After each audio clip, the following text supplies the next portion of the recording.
ನಮಸ್ತೆ, welcome back to my channel. ಎಲ್ಲ ಹೇಗಿದ್ದೀರಾ? ನಾನು ಚೆನ್ನಾಗಿದ್ದೀನಿ. ನೀವೆಲ್ಲ ಹೇಗಿದ್ದೀರಾ? ನಾನು ಇವತ್ತು ಗುರುವಾರದ ಸಂಜೆ ವ್ಲಾಗ್ ಸ್ಟಾರ್ಟ್ ಮಾಡ್ತಾಯಿದ್ದೀನಿ.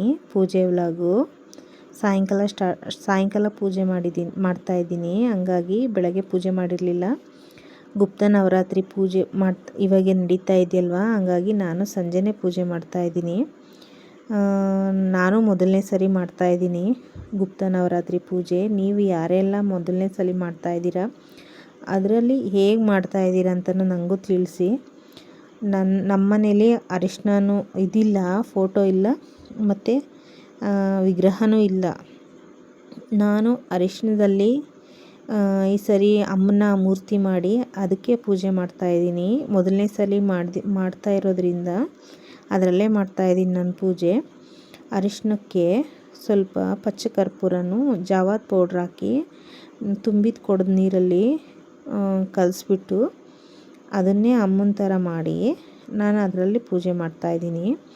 ನಿನ್ನೆ ಮೊದಲನೇ ದಿನ ಎಲ್ಲ ರೆಡಿ ಮಾಡಿ ನಿನ್ನೆ ಪೂಜೆ ಮಾಡೋ ಅಷ್ಟೊತ್ತಿಗೆ 8:30 ಆಗಿತ್ತು. ಇವತ್ತು 2ನೇ ದಿನ. ನಾನು ಸಂಜೆ ಸ್ಟಾರ್ಟ್ ಮಾಡಿದ್ದೀನಲ್ವ, ನಾನೆಲ್ಲ ನಿಧಾನಕ್ಕೆ ಪೂಜೆ ಮಾಡಿ ಆ ಟೈಮ್ಗೆ ಸರಿಯಾಗುತ್ತೆ, 8 ಗಂಟೆ 8:30 ಅಷ್ಟೊತ್ತಿಗೆ ಸರಿಯಾಗುತ್ತೆ ಅಂತ ನಾನು ಇವಾಗ ತಾನೇ ಫ್ರೆಶ್ ಅಪ್ ಆಗಿ ಮನೆಯೆಲ್ಲ ಕ್ಲೀನ್ ಮಾಡಿಬಿಟ್ಟು ರೆಡಿ ಆಗ್ತಾಯಿದ್ದೀನಿ.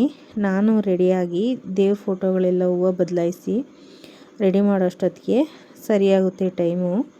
ಹೊತ್ತು ಮುಳುಗಿದ ಮೇಲೆ ಮಾಡಬೇಕಂತಲ್ವ, ನಾನು ಇದು ಮೊದಲನೇ ಸರಿ ಮಾಡ್ತಾಯಿರೋದು. ತೊಪ್ಪು ಉಪ್ಪು ಎಲ್ಲ ಆ ತಾಯಿಗೆ ಬಿಟ್ಟಿದ್ದೀನಿ. ಹಂಗಾಗಿ ನೆಕ್ಸ್ಟ್ ಟೈಮಿಂದ ವಿಗ್ರಹನೋ ಇಲ್ಲೋ ಫೋಟೋನೋ ಏನಾದರೂ ಒಂದು ತಗೊಬಂದು ಮಾಡೋಣ. ಈ ವರ್ಷ ಮೊದಲನೇ ಸರಿ ಮಾಡ್ತಾಯಿದ್ದೀನಲ್ವ, ಹಂಗಾಗಿ ಅರಿಶಿನ ಇರುತ್ತಲ್ವ, ಅದಕ್ಕೆ ಅರಿಶಿನದ ಉಂಡೆಗೆ ನಾನು ಇವತ್ತು ಪೂಜೆ ಮಾಡ್ತಾಯಿದ್ದೀನಿ ಅಮ್ಮನ ಸ್ವರೂಪವಾಗಿ. ಹಂಗಾಗಿ ನಾನು ರೆಡಿ ಆಗ್ತಾಯಿದ್ದೀನಿ. ನಾನು ರೆಡಿ ಆಗಿಬಿಟ್ಟು ದೇವ್ರ ಪೂಜೆಗೆಲ್ಲ ಸಿದ್ಧತೆ ಮಾಡ್ಕೋಬೇಕು. ನೀವು ಯಾರ್ಯಾರು ಪುನುಗು ತಿಲಕ ಇಟ್ಕೊತಾ ಇದ್ದೀರಾ? ನಾನು ಒಂದು 2 ಮಂತ್ಸಿಂದ ಇಟ್ಕೊತಾ ಇದ್ದೀನಿ. ಪರವಾಗಿಲ್ಲ. ನೀವು ಯಾರ್ಯಾರು ಬಳಸ್ತಾ ಇದ್ದೀರಾ ತಿಳಿಸಿ ನೋಡಿ, ಅದನ್ನೇ ತೋರಿಸ್ತಾ ಇದ್ದೀನಿ. ಸಾಯಂಕಾಲ ಆಯ್ತಲ್ವ, ನಿಧಾನಕ್ಕೆ ನಾನೆಲ್ಲ ರೆಡಿ ಮಾಡ್ಕೊಂಡು ಪೂಜೆ ಸ್ಟಾರ್ಟ್ ಮಾಡೋ ಅಷ್ಟೊತ್ತಿಗೆ ಒಂದು 7 ಗಂಟೆ 7:30 ಆಗುತ್ತೆ. ಹಂಗಾಗಿ ಯಾವುದೇ ಆತರ ಮಾಡ್ಕೊಂಡಂಗೆ ನಿಧಾನಕ್ಕೆ ಸಮಾಧಾನವಾಗಿ ಖುಷಿಯಿಂದ ಪೂಜೆ ಮಾಡ್ತಾಯಿದ್ದೀನಿ. ಬೆಳಗ್ಗೆ ಮಾಡೋದಾದರೆ ಬೆಳಗ್ಗೆನೇ 3 ಗಂಟೆಗೆ ಹೊತ್ತು ಹುಟ್ಟೋ ಅಷ್ಟೊತ್ತಿಗೆ ಬೆಳಕು ಹರಿಯೋ ಅಷ್ಟೊತ್ತಿಗೆ ಪೂಜೆ ಮಾಡಬೇಕಂತೆ. ಹಂಗಾಗಿ ನನಗೆ ಕೆಲಸ ಜಾಸ್ತಿ ಇರುತ್ತೆ. ಟೈಲರಿಂಗ್ ಕೆಲಸ ಮಾಡ್ತೀನಿ, ಕುಚ್ಚಾಕ್ತಾ ಇರ್ತೀನಿ, ಮನೆ ಕೆಲಸ, ನನ್ನ ಮಗಳು ನೋಡ್ಕೊಳ್ಳೋದು. ಹಂಗಾಗಿ ಟೈಮು ಬೆಳಗ್ಗೆನೇ ಎದ್ದು ನನಗೆ ಆಗೋದಿಲ್ಲ. ಸಾಯಂಕಾಲ ಆದರೆ ಆರಾಮಾಗೆ ಪೂಜೆ ಮಾಡ್ಕೋಬೋದು. ಹಂಗಾಗಿ ನಾನು ಸಂಜೆನೇ ಸ್ಟಾರ್ಟ್ ಮಾಡಿದ್ದೀನಿ ಪೂಜೆ ಮಾಡೋದು. ನೀವು ಯಾರ್ಯಾರು ಮಾಡ್ತಾಯಿದ್ದೀರಾ ಮೊದಲನೇ ಸರಿ ಹಂಗೆ ತಿಳಿಸಿ. ಇದು ನೋಡಿರಿ, ಮಂಡಿಯಿಂದ ತಂದಿರೋ ಹೂವು, ಮಳ್ಳೆ ಹೂವು 4 ಗಂಟೆಗೆ ತಂದಿದ್ರು. ನಿನ್ನೆ 4 ಗಂಟೆಗೆ ತಂದಿದ್ದು. ನಿನ್ನೆ ಸ್ವಲ್ಪ ದುಂಡು ಮಲ್ಲಿಗೆ ಹೂವು ಇತ್ತು, ಅದನ್ನು ಹಾಕಿ ಪೂಜೆ ಮಾಡಿದ್ದೆ. ಇವತ್ತು ಮಳ್ಳೆ ಹೂವು ನಮ್ಮೂರಲ್ಲಿ ಸಂಜೆ ಹೊತ್ತೂ ಇರುತ್ತೆ ಮಂಡಿ ಪಾವಗಡದಲ್ಲಿ. ಮಳ್ಳೆ ಹೂವು ತಗೊಬಂದಿದ್ರು ಒಂದು 2-3 ಮಾರಷ್ಟು. ಅವನ್ನೇ ಇವಾಗ ಫೋಟೋಸ್ಗೆಲ್ಲ ಹಾಕಬೇಕು. ಬೆಳಗ್ಗೆ ಹೊತ್ತು ಪೂಜೆ ಮಾಡಿದ್ರೆ ನಮ್ಮ ಮನೆಯವರೇ ಹಾಕ್ತಾರೆ ಫೋಟೋಸ್ಗೆಲ್ಲ. ಸಂಜೆ ಮಾಡ್ತಾಯಿದ್ದೀನಲ್ವ, ನಾನೇ ಹಾಕಬೇಕು. ಹಂಗಾಗಿ ಫಸ್ಟ್ ಅವಕ್ಕೆಲ್ಲ ಫೋಟೋಗೆಲ್ಲ ಹೂವು ಹಾಕಿ ಹೊರ್ಗಡೆನೂ ಎಲ್ಲ ಹೂವು ಇಟ್ಟು ಪೂಜೆ ಮಾಡೋಣ ಅಂತ ವ್ಲಾಗ್ನ ಶುರು ಮಾಡಿದ್ದೆ. ನೋಡ್ರಿ ಹೇಗೆ ಬರ್ತಾಯಿದ್ದಾವೆ ಅಂತ. ಹೂವು ತುಂಬ ಚೆನ್ನಾಗಿದ್ವು, ಮೊಗ್ಗಲ್ವ, ಅರಳ್ತಾ ಇದ್ದಾವೆ. ಇನ್ನು ಫ್ರಿಡ್ಜ್ಗೆ ಇಟ್ಟಿದ್ದೆ, ಹಂಗಾಗಿ ತುಂಬ ಚೆನ್ನಾಗಿದ್ದಾವೆ, ಫ್ರೆಶ್ ಆಗಿದ್ದಾವೆ. ಇವಕ್ಕೆ ಫೋಟೋಸ್ಗೆಲ್ಲ ಹಾಕೊಬಿಟ್ಟು ಹೂವನ್ನ ಮತ್ತೆ ಒಳಗಡೆ ಎಲ್ಲ ಚೇಂಜ್ ಮಾಡ್ಕೋಬೇಕು. ಕಳ್ಸದ ಎಲೆನೂ ಬಾಡೋಗೈತೆ, ಕಳ್ಸದ ಎಲೆನೂ ಚೇಂಜ್ ಮಾಡಿಕೊಂಡು ಇವಕ್ಕೂ ಎಲ್ಲ ಹಾಕಬೇಕು. ನನಗೆ ಸಿಕ್ಕಲ್ಲ ಫ್ರೆಂಡ್ಸ್, ನಾನು ಕುಳ್ಳಿ ಆದರೂ ಚೇರ್ ಮಾಡಿ ಏನೇನೋ ಸರ್ಕಸ್ ಮಾಡಿ ಹಾಕ್ತೀನಿ. ನಮ್ಮ ಮನೆಯವರಾದರೆ ಉದ್ದ ಒಂದೇ ಸರಿಗೆ ಎಲ್ಲ ಹಾಕ್ಬಿಡ್ತಾರೆ.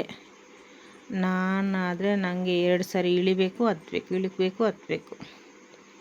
ಹಂಗಾಗಿ ಶಿವ ಪಾರ್ವತಿ ಪಕ್ಕದಲ್ಲಿದ್ದಾರೆ, ಅವ್ರಿಗೂ ಹಾಕ್ತಿದ್ದೀನಿ. ಅವ್ರಿಗೂ ಹಾಕ್ಬಿಟ್ಟು ಮತ್ತು ಆಮೇಲೆ ಇದು ಅಲೋವೆರಾ ಕಟ್ಟಿದ್ದೀವಲ್ವ ತಲೆಬಾಗಿಲಿಗೆ, ಅದಕ್ಕೂ ಹಾಕ್ಕೊತಾ ಇದ್ದೀನಿ. ಈ ಚೇರ್ ಹತ್ತಬೇಕು ಇಳಿಬೇಕು ಅಂದರೆ ನನಗಂತೂ ಸಾಕಾಗೋಗುತ್ತೆ. ಹಂಗಾಗಿ ಬೆಳಗ್ಗೆ ಹೊತ್ತು ಅವರೇ ಹಾಕ್ಬಿಡ್ತಾರೆ. ಈಗ ಸಂಜೆ ಪೂಜೆ ಮಾಡ್ತಾ ಇರೋದ್ರಿಂದ ನಾನೇ ಹಾಕಬೇಕು. ಇನ್ನೊಂದು ಏನಂದರೆ ಟೈಮ್ ಇತ್ತಲ್ವ, ನಿಧಾನಕ್ಕೆ ಹಾಕ್ಕೊಂಡು ಸಮಾಧಾನ ಮಾಡಿಕೊಂಡು ಪೂಜೆ ಮಾಡೋಣ ಅಂತ ಮಾಡ್ತಾಯಿದ್ದೀನಿ. ಇದು ಶೋಕೇಶಲ್ಲಿ ಇಟ್ಟಿರೋದು ಪುಟಾಣಿ ಗೊಂಬೆಗಳು, ಅದಕ್ಕೂ ಇಡ್ತೀವಿ ಹೂವು. ಅವ್ಯಾಕೆ ಬೇಜಾರಾಗಬೇಕು. ಹಂಗಾಗಿ ಆಮೆ ಇದಾವಲ್ವ, ನಮ್ಮ ಮೈದ ಇಲ್ಲ ಟೂರ್ ಹೋದಾಗ ತೊಗೊಬಂದಿದ್ದ ಅದು ಆಮೆ ಮೇಲೆ ಆಮೆ, ಆ ಥರ ಗೊಂಬೆಗಳು. ಅದ್ರ ಜೊತೆಗೆ ಈ ಮಲ್ಲಿಗೆ ಹೂವು ಜೊತೆಗೆ ಮಳ್ಳೆ ಹೂವಿನ ಜೊತೆಗೆ ಇವು ಸ್ವಲ್ಪ ಗುಲಾಬಿ ಹೂವನ್ನು ತಂದಿದ್ದರು. ಇವು ಬಿಡಿ ಹೂವು ಅಲ್ವಾ, ಹೊಸ್ಲಿ ಗಿಡಕ್ಕೆ, ತುಳಸಿ ಕಟ್ಟೆ ಗಿಡಕ್ಕೆ, ಮತ್ತು ಆಮೇಲೆ ಈ ಮಲ್ಲೆ ಹೂವಿನ ಮಧ್ಯೆ ಇಡೋಕ್ಕೆ ತುಂಬ ಚೆನ್ನಾಗಿರ್ತವೆ, ಚೆನ್ನಾಗಿ ಕಾಣಿಸುತ್ತೆ. ನೋಡಿರಿ ಈ ಥರ ಎಲ್ಲ ರೆಡಿ ಮಾಡ್ಕೊಂಡಿದ್ದೀನಿ. ನಮ್ಮ ಮನೆ ಚಿಕ್ಕ ಮನೆ ಇಷ್ಟೇ. ಇದರಲ್ಲಿ ನೋಡಿರಿ ಅರಿಶಿನ ಇಟ್ಟಿದ್ದೀನಿ, ಒಂದರಲ್ಲಿ ತುಳಸಿ, ಒಂದರಲ್ಲಿ ಇದು ಕಳ್ಶದ ಕಾಯಿ ಮೊಳಕೆ ಬಂದೈತೆ ಅಂತ ಹೇಳಿದ್ನಲ್ವ, ಆ ಕಾಯಿ ಅದರಲ್ಲಿ ಮೊಳಕೆ ಬಂದೈತೆ, ಅದರಲ್ಲಿ ಇಟ್ಟಿದ್ದೀನಿ, ಚೀಲದಲ್ಲಿ ಇಟ್ಟಿದ್ದೀನಿ. ಅದನ್ನು ಆಮೇಲೆ ಸ್ವಲ್ಪ ದೊಡ್ಡದಾದ ತಕ್ಷಣ ಯಾವುದಾದ್ರೂ ಹೊಲಕ್ಕೆ ಕೊಟ್ಬಿಡ್ತೀನಿ. ಈ ಸರಿನೂ ಬಂದೈತೆ, ಜೋಡಿ ಯಾರಿಗಾದ್ರೂ ಒಬ್ಬರಿಗೆ ಕೊಡ್ತಾಯಿದ್ದೀವಿ. ಈ ಸರಿ ನಮ್ಮ ಮನೆ ಹತ್ರ ಗಂಗಮ್ಮನ ದೇವಸ್ಥಾನ ಐತೆ ಫ್ರೆಂಡ್ಸ್, ಅಲ್ಲಿ ಕೊಡೋಣ ಅಂತ ಅಂದ್ಕೊಂಡಿದ್ದೀನಿ. ಇವಾಗ ಅವೆರಡು ಬಂದರೆ ಇವೆರಡು ಜೋಡಿನ ಆ ಗಂಗಮ್ಮ ತಾಯಿಗೆ ಕೊಡಬೇಕು. ಆಮೇಲೆ ನೋಡಿರಿ ಇವೆಲ್ಲ ತೆಗಿತಾಯಿದ್ದೀನಿ. ನೆನ್ನೆ ಸಂಜೆ ಮಾಡಿದ್ನಲ್ವ ಪೂಜೆ, ಬಾಡೋಗಿತ್ತು ಹೂವು ಎಲ್ಲ, ಇವನ್ನೆಲ್ಲ ತೆಗೆದುಬಿಟ್ಟು ಹೊಸ ಹೂವು ಇಟ್ಟು ಮತ್ತು ಪೂಜೆ ಮಾಡಬೇಕು. ನಾನು ಸೈಡಲ್ಲಿ ಇಟ್ಟಿದ್ದೀನಿ ಪುಟಾಣಿದು, ಅದನ್ನು ತೋರಿಸ್ತಾ ಇಲ್ಲ. ಫಸ್ಟ್ ಟೈಮ್ ಮಾಡಿದ್ದೀನಲ್ಲ ಫ್ರೆಂಡ್ಸ್, ಅಷ್ಟು ನೀವೆಲ್ಲ ಮಾಡಿರೋ ಥರ ನಾನು ಅಷ್ಟು ಆಡಂಬರವಾಗಿ ನಾನು ಮಾಡಿಲ್ಲ, ಆದರೆ ಭಕ್ತಿಯಿಂದ ಮಾಡಿದ್ದೀನಿ. ಆ ತಾಯಿ ನನ್ನ ಕೋರಿಕೆನ ನೆರವೇರಿಸಿದಾಳೆ ಅಂದರೆ ನಾನು ನಿಮಗೆ ಹೇಳ್ತೀನಿ. ಮುಂದಿನ ವರ್ಷದಿಂದ ಮಾಡಿರಂತೆ, ನೆರವೇರಿಸ್ತಾಳೋ ಬಿಡ್ತಾಳೋ ಗೊತ್ತಿಲ್ಲ ಅಮ್ಮ, ಆದರೂ ಮಾಡಬೇಕು, ಒಳ್ಳೆಯದೇ ತಾನೇ ಮಾಡ್ತಾ ಇರೋದು. ಹಂಗಾಗಿ ಮಾಡ್ತಾಯಿದ್ದೀನಿ ಪೂಜೆ. ಇವಕ್ಕೆಲ್ಲ ಕಳಶದ ಎಲೆ ಅದೆಲ್ಲ ಚೇಂಜ್ ಮಾಡಿಬಿಟ್ಟು ಹೂವನ್ನೆಲ್ಲ ರೆಡಿ ಮಾಡಿ ಹಾಕ್ಬಿಟ್ಟು, ಮಾಮೂಲಿ ಎಣ್ಣೆ ಪಾನಕ ಮಾಡಿದ್ದೀನಿ ನೈವೇದ್ಯಕ್ಕೆ. ಮನೆ ದೇವರಿಗೆ ಒಂದು ಸ್ವಲ್ಪ ಬೆಲ್ಲ, ಕಲ್ಸಕ್ಕರೆ ಇಟ್ಟಿದ್ದೀನಿ. ನೋಡಿರಿ ಈ ಥರ ಸಿಂಪಲ್ಲಾಗಿ ಪೂಜೆ ಮಾಡಿದ್ದೀನಿ. ಆಮೇಲೆ ಇದರಲ್ಲಿ ದೀಪದಲ್ಲಿ ವಾರಾಹಿ ಅಮ್ಮಂಗೆ ಹಚ್ಚಿದ್ನಲ್ವ, ಆ ದೀಪದಲ್ಲಿ ಈ ಥರ ಮೊಗ್ಗು ಬಂದಿದೆ. ನನಗೆ ಇದು ನೋಡಿ ಖುಷಿಯಾಗಿ ಇದನ್ನು ಹಾಕಿದ್ದೀನಿ. ಇಷ್ಟೊತ್ತವರೆಗೂ ವಿಡಿಯೋ ನೋಡಿದ್ದಕ್ಕೆ ಧನ್ಯವಾದಗಳು.